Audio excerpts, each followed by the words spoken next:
Assalamualaikum warahmatullahi wabarakatuh. Selamat datang pada mata kuliah Hukum Tata Negara pertemuan 2 dengan tema hubungan hukum tata negara dengan cabang ilmu hukum lainnya. Adapun tujuan dalam pembelajaran kali ini adalah mahasiswa diharapkan mampu menjelaskan atau mendeskripsikan hubungan hukum tata negara dengan cabang ilmu hukum lainnya. Mengapa? Karena hukum tata negara ini tidak berdiri sendiri. Hukum tata negara ini justru mencakup berbagai aspek ilmu hukum lainnya, baik hukum pidana, baik hukum perdata, baik hukum administrasi negara, baik ilmu negara, dan seterusnya. Kenapa dikatakan demikian?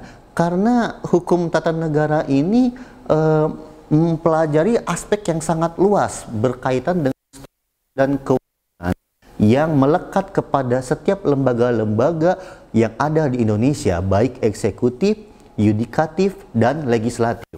Yang kita ketahui, eksekutif itu terdiri dari presiden, wakil presiden, jajaran menteri, lalu pejabat daerah adalah gubernur, bupati, atau wali kota, dan perangkat-perangkat daerah seterusnya. Lalu legislatif itu ada DPR, MPR, DPD, kan? Nah, selanjutnya ada yudikatif. Yudikatif ada Mahkamah Agung, Mahkamah Konstitusi, dan lembaga-lembaga peradilan di bawahnya. Nah, hubungan hukum negara dengan cabang ilmu hukum lainnya ini seperti halnya contoh hukum tata negara dengan ilmu negara.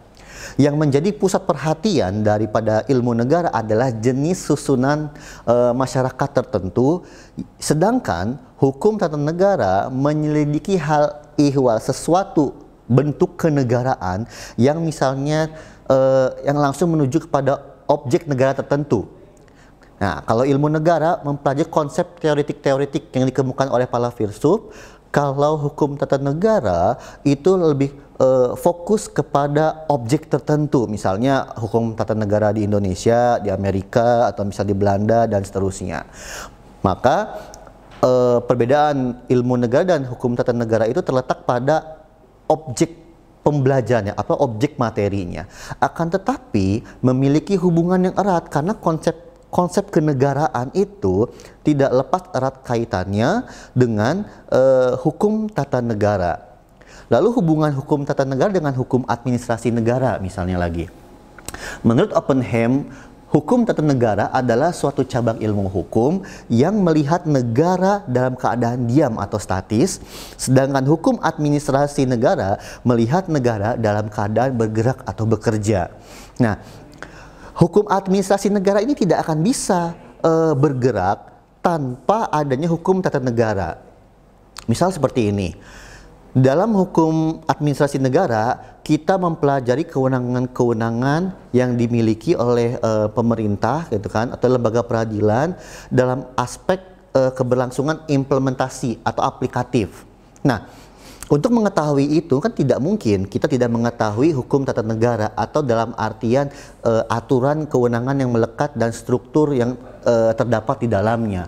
Oleh karenanya, hukum tata negara ini saya katakan sekali lagi bukanlah ilmu hukum yang berdiri sendiri, melainkan ilmu hukum yang didampingi oleh ilmu-ilmu hukum lainnya. Hukum tata negara juga ada hubungan dengan hukum internasional publik gitu kan, berkenaan dengan hukum internasional publik dengan hukum tata negara. Ada yang berpendapat terbagi menjadi dua hal yang berkaitan erat. Ya, pertama, hukum internasional publik itu adalah hukum tata negara yang diperlukan secara internasional. Ada hukum internasional publik itu sebetulnya mempunyai perumusan sendiri atau berdiri sendiri dan terlepas dari hukum tata negara. Nah, terlepas dari itu semua, hukum tata negara memiliki fungsi erat kaitannya dengan hukum internasional publik juga. Kenapa? Karena di dalamnya ada eksekutif yang di dalamnya ada Kementerian Luar Negeri dan juga ada para legislatif yang mengatur berkaitan dengan regulasi yang ini bisa berlaku untuk nasional dan internasional, sehingga hukum tata negara dengan hukum internasional publik ini saling erat kaitannya. Dan juga ilmu politik juga sama. Ada hubungannya hukum tata negara dengan ilmu politik. Menurut J. Behrens, hubungan hukum tata negara dan ilmu politik dapat dilihat dari aspek penyelidikan. Yang satu adalah menyelidiki rangka yang berdasar pada hukum, dan yang lain memperhatikan daging yang membalutnya. Nah, artinya ilmu politik ini mempelajari strukturisasi kepemerintahan juga, akan tetapi konteksnya lebih kepada politik gitu. Nah, dalam ilmu sejarah pun juga sama. Hukum tata negara ini tidak lepas erat kaitannya dengan sejarah gitu. Sejarah mempelajari dan merekonstruksi peristiwa-peristiwa yang terjadi di masa lalu, termasuk yang dipelajari dan direkonstruksi ulang.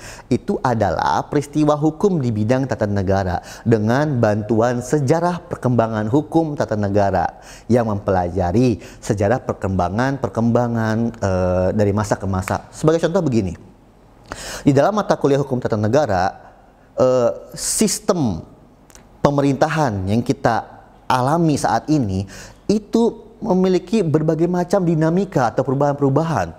Dari pertama Orde Lama, Orde Baru, ya kan, Reformasi, itu memiliki strukturisasi tata negara yang beda-beda gitu. Nah, ini berkaitan juga dengan sejarah. Saya ambil contoh gampangnya gini. Dalam masa Orde Baru, lembaga MPR itu adalah lembaga tertinggi, ya kan? Nah, saat terjadinya reformasi, maka lembaga-lembaga yang ada di Indonesia itu semua rata. Artinya kedudukannya itu tidak sama tingginya. Contohnya MPR yang tadinya lembaga tertinggi sekarang setara dengan DPR, DPD, bahkan presiden, wakil presiden, dan seterusnya. Artinya hukum tata negara ini adalah ilmu yang sangat luas, sehingga tidak bisa kita menafikan ilmu-ilmu lainnya. Pidana, perdata, ya kan? Banyak hal-hal yang aspek yang dibahas karena hubungannya sangat erat. Hukum tata negara ini masih sifatnya umum, general, sehingga materi-materi lainnya itu masih melekat dan secara general juga masih ada kaitannya dengan hukum tata negara. Berikutlah secara singkat pertemuan kali ini berkaitan dengan hubungan hukum tata negara dengan cabang ilmu hukum lainnya. Untuk lebih jelasnya, adik-adik mahasiswa-mahasiswi bisa mendownload modulnya di media Universitas Pamulang yang telah disediakan. Saya akhiri pertemuan ini dengan singkat. Kurang lebihnya mohon maaf. Assalamualaikum warahmatullahi wabarakatuh.